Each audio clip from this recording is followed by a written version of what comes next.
भरी नारी के एक और भाग में आपका हार्दिक स्वागत है। वाणी, सच बताऊं तो मेरे लिए ये सप्ताह काफी व्यस्त रहा है। आपके लिए कैसा रहा? क्या आपको आराम करने का वक्त मिला थोड़ा सा भी?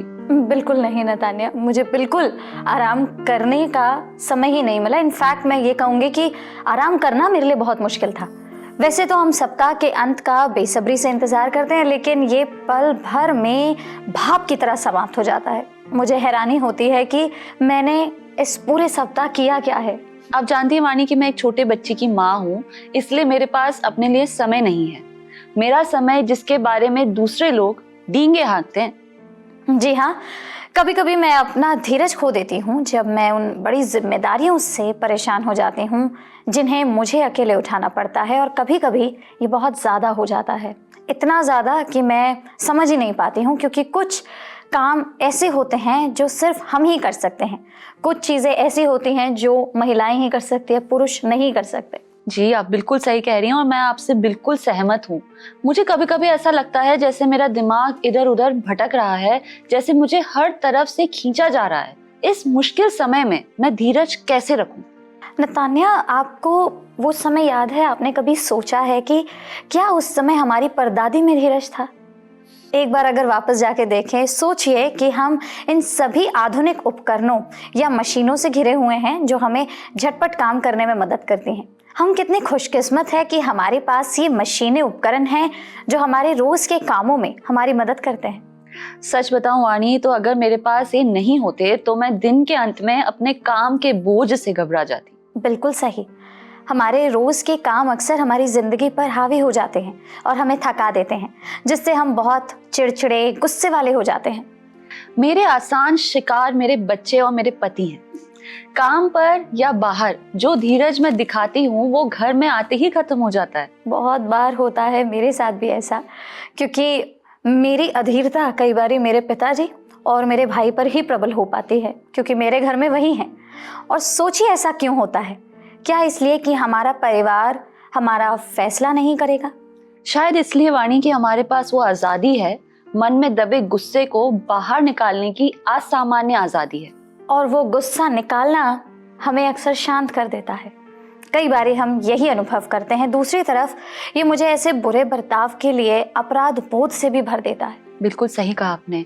और अगर हम वचन में पढ़ें तो रोमियो 12 उसका 12 पद कहता है, आशा में आनंदित रहो, क्लेश में स्थिर रहो, प्रार्थना में नित्य लगे रहो। इसके लिए आशा रखने वाला, धीरज रखने वाला और प्रार्थना में लगातार बने रहने की जरूरत है। ये हमें और भी ज्यादा आशावान, धैर्यवान और प्रार्थना में निरंतर बने रहने के लिए प्रेरित करता है।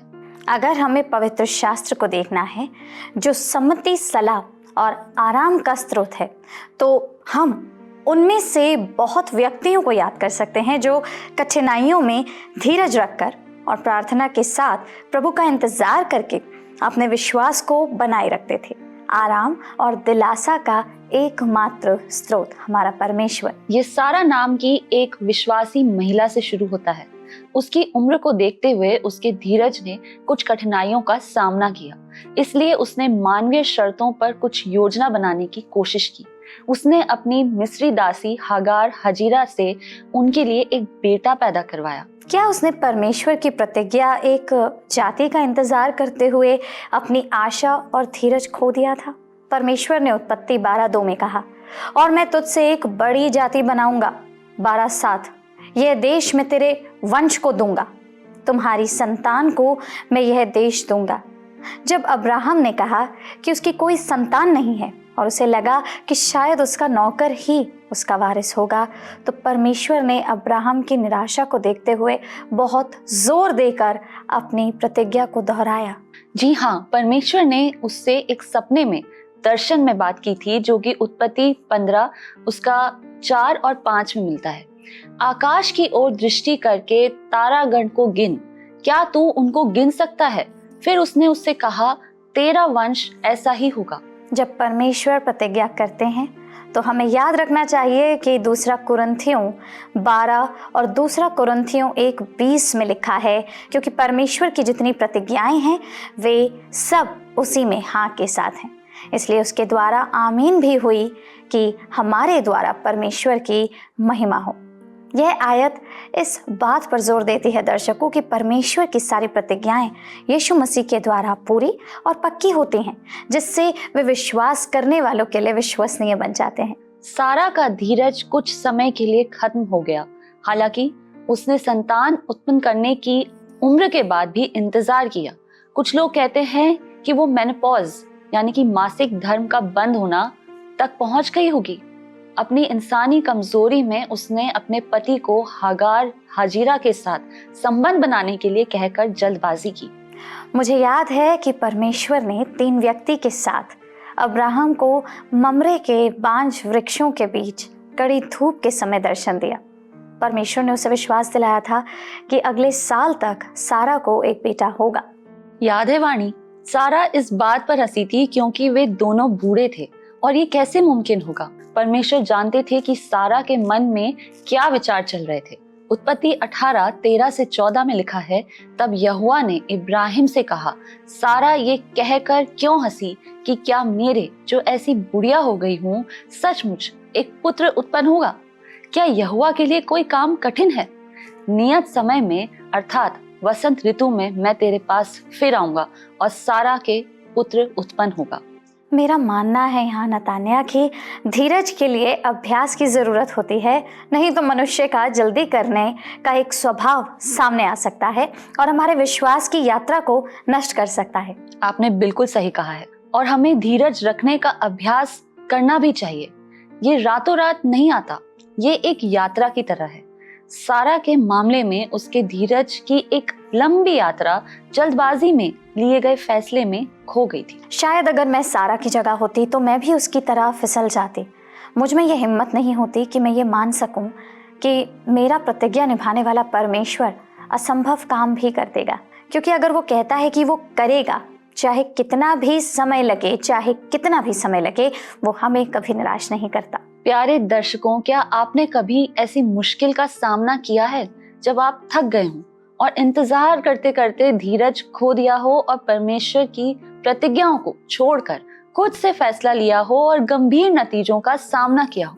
पहला कुरिन्थियों 13:4-7 प्रेम धीरजवंत है, कृपालु है। ये पद हमें बताता है कि परमेश्वर के लिए हमारा प्यार धीरज से भरा होना चाहिए और हमें कभी भी अकेला या छोड़ा हुआ महसूस नहीं करना चाहिए। इसी तरह सांसारिक माँ और परमेश्वर की महिलाएं होने के नाते हमें अपने परिवारों में धीरज का अभ्यास करना चाहिए। जब हम परमेश्वर के प्रेम और समझदारी से भरे होते हैं तो ये मानना आसान होता है। पवित्र बाइबल ऐसी महिलाओं से भरी हुई है जिन्होंने धीरज से बहुत कुछ हासिल किया। इसके साथ ही हमारे बचाने वाले के चरणों में बैठकर इंतजार करने की कला भी आती है।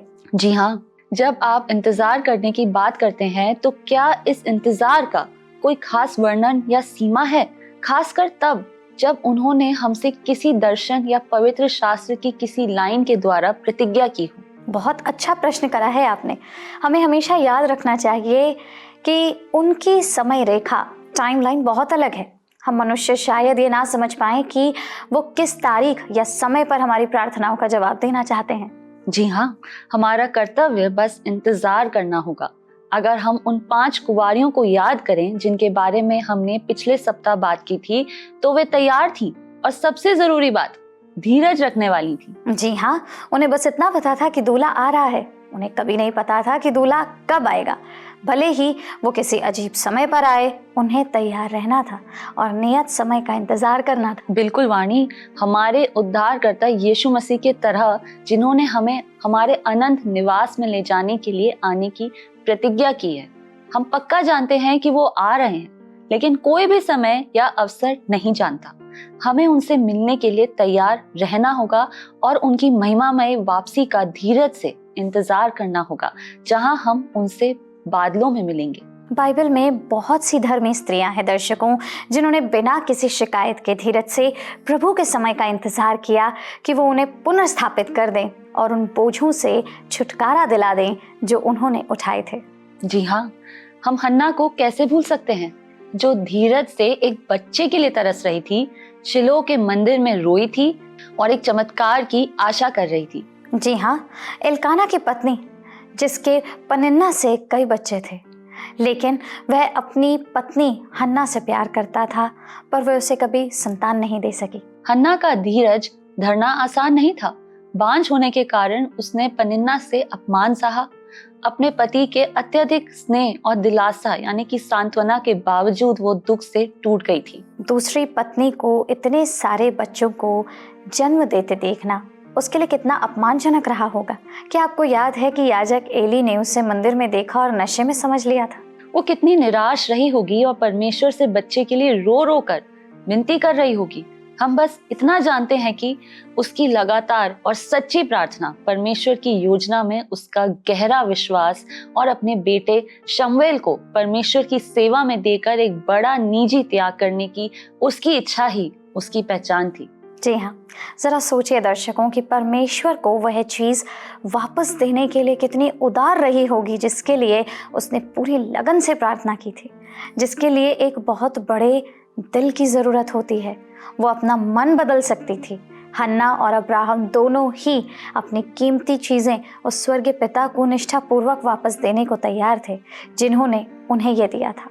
ऐसे कई लोग भी हो सकते हैं जिन्होंने बड़ी लगन से प्रार्थना की हो और परमेश्वर से अपने गर्भ को आशीष देने के लिए कहा हो, जीवन साथी की तलाश की हो, बीमारी से ठीक होने के लिए प्रार्थना की हो। हम एक जीवित प्रार्थना का उत्तर देने वाले परमेश्वर की आराधना करते हैं दर्शकों। वो आपके समय के अनुसार देरी कर सकता है, लेकिन वो एक ऐसा परमेश्वर है जो अंत से शुरुआत जानता है। वो आपके धैर्य और उस पर आपके विश्वास को स्वीकार करता है। जी हाँ, आशा मत छोड़िए। हन्ना को अक्सर सबसे प्रारंभिक और सबसे प्रमुख स्त्रियों के उदाहरणों में से एक माना जाता है, जो किसी बड़ी ज़रूरत के लिए सीधे परमेश्वर से प्रार्थना करती थी। वो बेटे के लिए अपनी भावुक और पूरी लगन से की गई प्रार्थनाओं के लिए जानी जाती है। जैसे परमेश्वर ने उसकी प्रार्थना सुनी और उसका उत्तर दिया, ठीक वैसे ही वो आपकी धैर्य युक्त प्रार्थना का भी उत्तर देंगे, जैसे उन्होंने हन्ना का जवाब दिया था। आपकी प्रार्थनाओं का उत्तर जरूर मिलेगा। उनकी आशीष पर विश्वास रखिए। अक्सर ये स्त्रियां जो धीरज से प्रार्थना करती थीं और प्रभु का इंतजार करती थीं, उन्हें अपमान का सामना करना पड़ता था और उन्हें खुलेआम बेइज्जती और प्रतिघात या पलटाव की भावना से जूझना पड़ता था। जैसे हन्ना को उसकी शून्यता के लिए पनिन्ना से बेइज्जती सुननी पड़ी और याजक एली ने उसे नशे में समझा। और हाँ, मरियम के बारे में क्या, जो यीशु की माँ और यूसुफ की पत्नी थी। उसे चुप रहना पड़ा क्योंकि उसे परमेश्वर पर विश्वास करने की ज़रूरत थी। परमेश्वर ने मनुष्यों को बचाने के लिए अपने बेटे को लाने के लिए मरियम का इस्तेमाल किया। यूसुफ, जिसने उससे सगाई की थी, उसे छोड़ने वाला था। उसे उस पर भरोसा नहीं था। मरियम ने बस अपने विश्वास को बनाए रखा और धीरज रखा। जब वो अपने बेटे को क्रूस पर चढ़ाए जाते हुए देखती है, तब भी वो धीरज रखती रही। उसने इसे परमेश्वर की दिव्य इच्छा मानकर स्वीकार किया। कभी कभी हमारा धीरज और प्रभु पर विश्वास करना एक अविश्वासी को अलग लग सकता है। हमारे विश्वास और स्वीकार करने का मजाक उड़ाया जा सकता है। प्रभु के लिए धार्मिकता से बने रहना कठिन हो सकता है।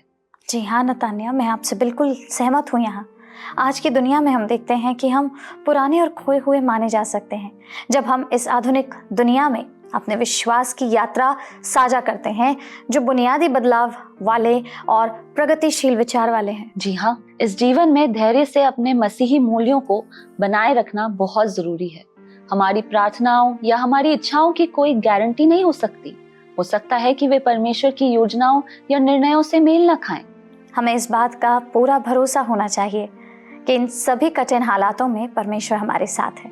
अगर वो देर करते हैं या पीछे हटते हैं तो इसका कोई अच्छा कारण है, बस यही विश्वास है।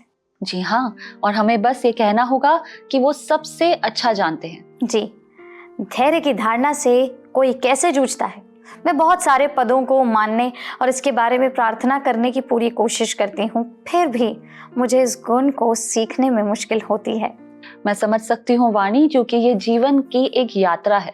जैसे जैसे हम उम्र के साथ परिपक्व होते हैं, हम ये गुण प्राप्त करते हैं। कभी कभी ये परमेश्वर का दिया हुआ होता है, जैसे कि रानी एस्तर के व्यक्तित्व, किरदार, चरित्र को याद करें। जी हाँ, यह बाइबल के सबसे शक्तिशाली चरित्रों में से एक है और पवित्र शास्त्र की एक पुस्तक उसके नाम से है। एस्तर के चाचा मोर्दके ने उसके माता पिता को खोने के बाद उसे पाला पोसा और उसने धीरज से अपने चाचा के निर्देशों का पालन किया। उसने कभी उसके फैसले या अपने लिए उसकी योजना पर सवाल नहीं उठाया। मोर्दके ने तो बस उसके जीवन के लिए एक सुरक्षित स्थिति बनाने की कोशिश की। परमेश्वर ने परोक्ष रूप से काम किया। उनके पास अपने लोगों के लिए ठोस योजनाएं थी। एस्तर और मोर्दके दोनों ही उसकी योजना में शामिल के उपकरण या साधन थे, लेकिन उन्होंने धीरज से अपनी अगुवाई के लिए परमेश्वर का इंतजार किया। मुझे एस्तर की पूरी पुस्तक इतनी दिलचस्प लगी कि ये परमेश्वर की प्रभुता और मानवीय इच्छा की आपसी क्रिया के अथाह कहानी है। इन दोनों चरित्रों ने बस धैर्यपूर्वक इंतजार किया। परमेश्वर ने उनके लिए जगह और अवसर तैयार किया। जब मैंने एस्तर के चरित्र का अध्ययन किया तो मुझे सच में बहुत परेशानी हुई। वो अपनी भूमिका निभाने में अटल और समर्पित थी। परमेश्वर ने रानी वष्टी के विरोध और अपने राजा का मनोरंजन करने के लिए धीरज की अवज्ञा और धैर्य की कमी के साथ महल में एस्तर के प्रवेश की बहुत खूबसूरत योजना बनाई। हम देखते हैं नतान्या कि रानी एस्तर मोर्दके के निर्देशों को मानती है और अपना अतीत या अपने वंश के बारे में नहीं बताती।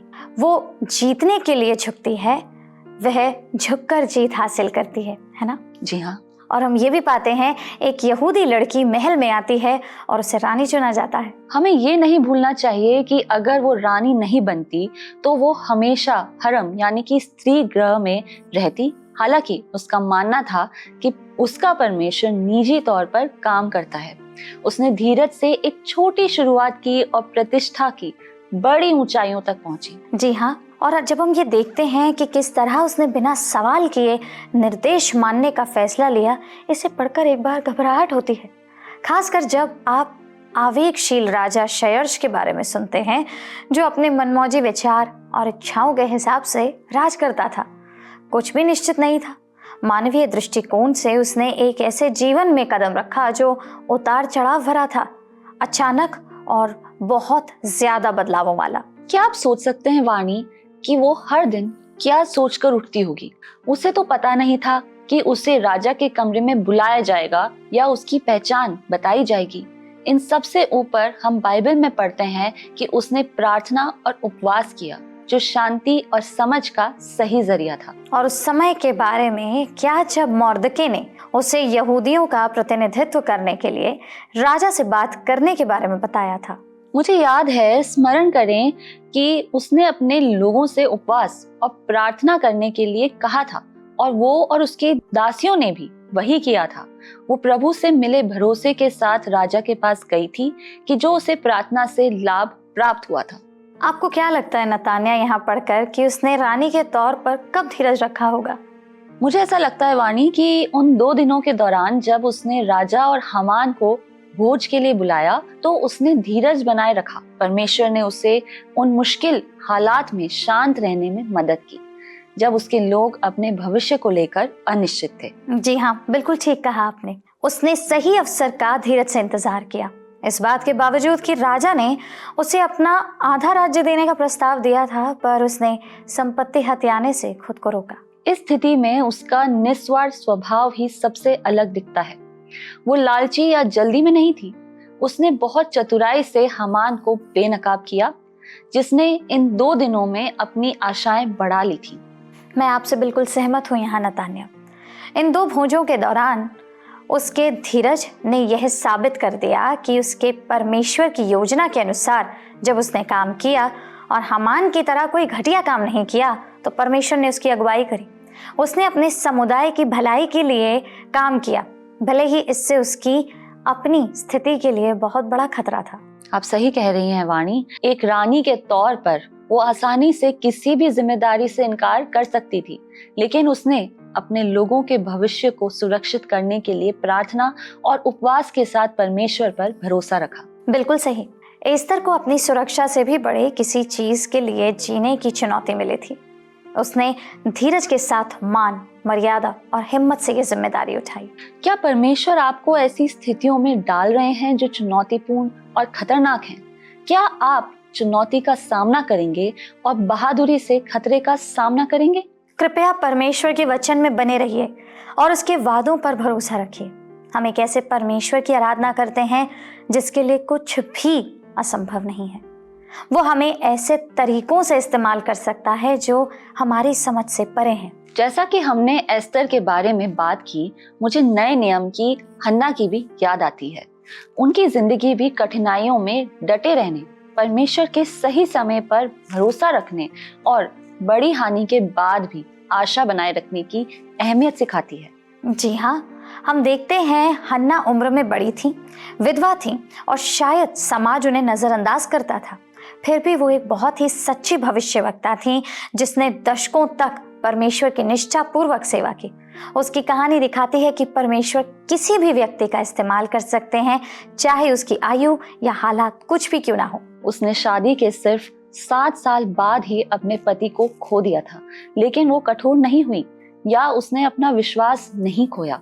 इसके बजाय उसने अपनी परिस्थितियों का इस्तेमाल अपना बाकी जीवन लगातार परमेश्वर की सेवा करने में किया, जो सहन शक्ति के महत्व को दिखाता है। जी हाँ, हम देखते हैं हन्ना ने कई सालों तक मसीह का निष्ठा और धीरज से इंतजार किया।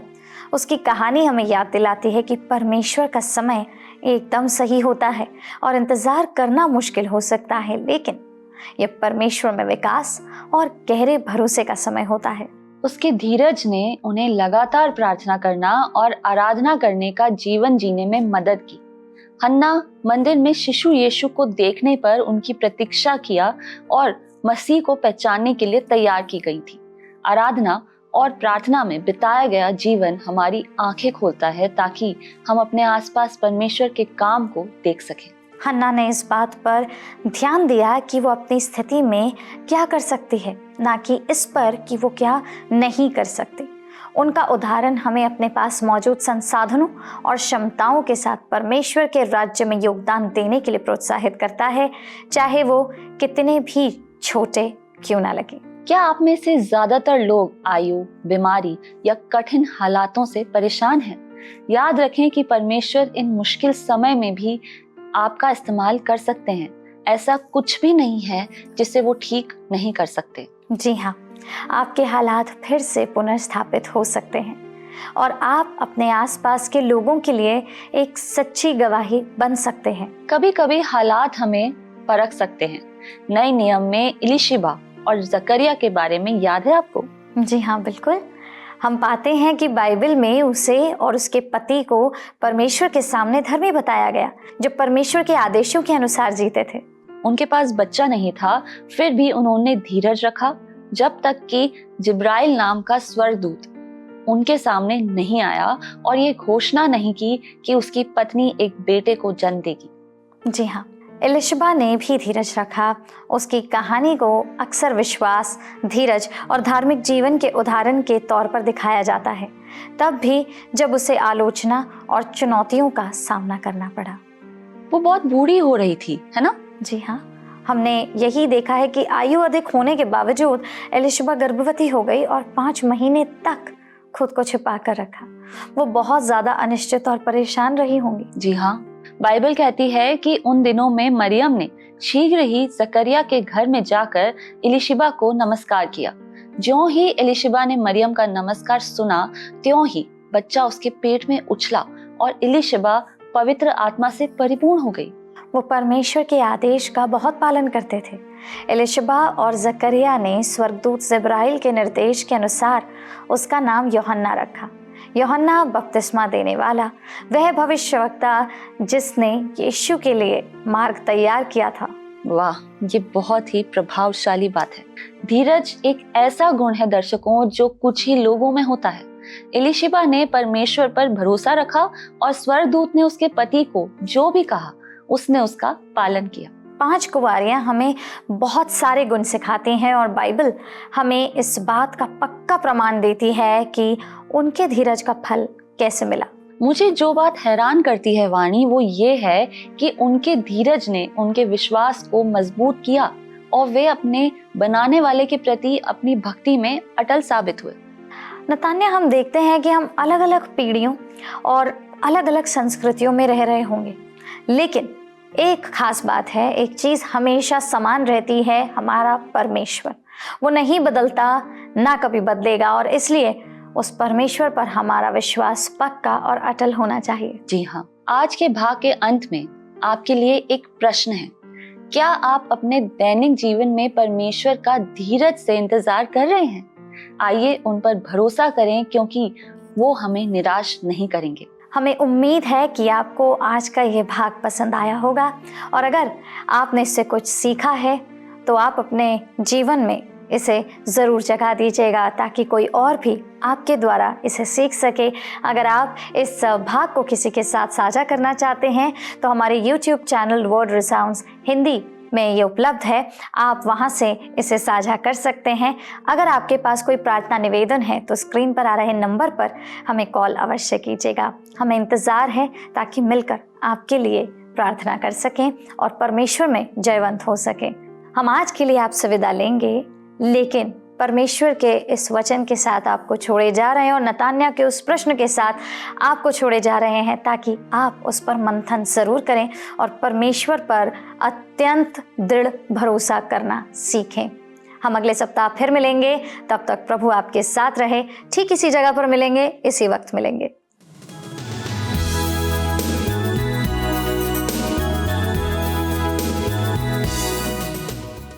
आइए हम प्रार्थना करें। धन्यवाद पिता परमेश्वर, अत्यंत सामर्थी अनुग्रहकारी पिता, आपका धन्यवाद करते हैं आज के इस वचन के लिए पिता, जो आपने हमारे साथ साझा किया है। जब हम धीरज के बारे में सीखते हैं पिता परमेश्वर, तो मेरी आपसे प्रार्थना है कि आप हम में से प्रत्येक के जीवन में वो धीरज, वो संयम, वो पेशेंस लेकर आइए पिता परमेश्वर, ताकि जो भी परिस्थितियां हमारे जीवन में आती हैं हम उसमें धीरज धर सके पिता, और आपके प्रेम और आपके विश्वास से उस कार्य को पूरा करने वाले हो सके पिता, जिससे आपके नाम को महिमा मिले। आज के तमाम दर्शकों को आपके हाथ में सौंपती हूँ पिता। धन्यवाद देती हूँ इस वचन के लिए पिता, जो कि सर्व सामर्थी है पिता, जो कि हमारे सारी मुश्किलों को सामना करने में हमारी मदद करता है पिता। इस दुआ को हमारे उद्धारकर्ता प्रभु यीशु मसीह के नाम से मांगती हूँ, आमीन।